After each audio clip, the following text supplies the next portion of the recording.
பிரியமானவர்களே, இயேசு கிறிஸ்து நாமத்தினாலே ஒவ்வொரு நாளும் இந்த வீடியோ மூலிமா உங்களை காண்பதில் மிகுந்த மகிழ்ச்சி அடைகிறேன். நன்றாக இருப்பதில் நம்புகிறேன், விசுவாசிக்கிறேன். இயேசுவின் நாமத்தினாலே உங்களை ஆசீர்வதிக்கிறேன். எரேமியா தீர்க்கதரிசன புஸ்தகம் 17ஆம் அதிகாரம் 5ஆம் வசனம். மனுஷன் மேல் நம்பிக்கை வைத்து மாம்சத்தை தன் புயமாக்கிக் கொண்டு கர்த்தரை விட்டு விலகுகிற இருதயமுள்ள மனுஷன் சபிக்கப்பட்டவன் என்று கர்த்தர் சொல்லுகிறார். இங்கே பாருங்கள், நம்ம அநேக மனசு மேலே நம்பிக்கை வைப்போம்.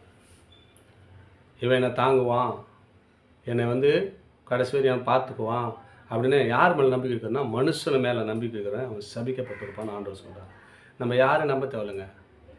கணவனை மனைவி நம்புகிறாங்க, மனைவி கணவன் நம்புகிறாங்க, பிள்ளையை பெற்றோர் நம்புகிறாங்க, பெற்றோர் பிள்ளைகள் நம்புகிறாங்க, நம்ம உறவினர் நம்புகிறோம். யாரையும் நம்பாதீங்கன்றார் ஆண்டவர். என்ன சொல்கிறாருன்னா, மனுஷனை நம்பதை பார்க்கலாம் என்மேல் பற்றுள்ளா இருக்குது நலமாக இருக்குன்றார் ஆண்டவர். கர்த்தர் தாங்க எல்லாரையும் உண்டாக்குனார். நம்ம அவரை விட்டுறோம் இல்லையா? இயேசு தாங்க நம்மளை உண்டாக்கினவர். அவர் இல்லாமல் நம்மளால் ஒன்றும் பண்ண முடியாது, அசைக்க கூட முடியாது. அவர் தான் இந்த வார்த்தை சொல்கிறார்.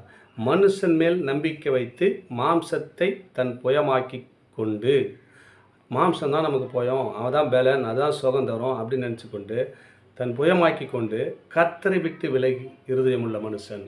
கர்த்தரை யாரெல்லாம் விட்டு விலகுறீங்க? என் பலம் இருந்தால் போதும், நான் சம்பாரிச்சுக்குவேன். என் பலம் இருந்தால் போதும், என் பிள்ளையை நடத்திடுவேன். என் பலம் இருந்தால் போதும், என் வருமானம் இருந்தால் போதும். பலம் இல்லை கேடிங்க. அது கொடுக்குறதே பலம், கர்த்தருடைய பலம் தான் உனக்குள்ளே இருக்கிறது.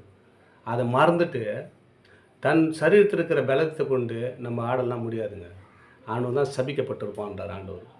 ஆண்டவர் கொடுக்குற பலன், ஆண்டவர் கொடுக்குற ஜீவன், அவர் கொடுக்குற ஐஸ்வர்யம், சம்பத்து எல்லாம் அவர்கிட்ட தான் இருக்குது.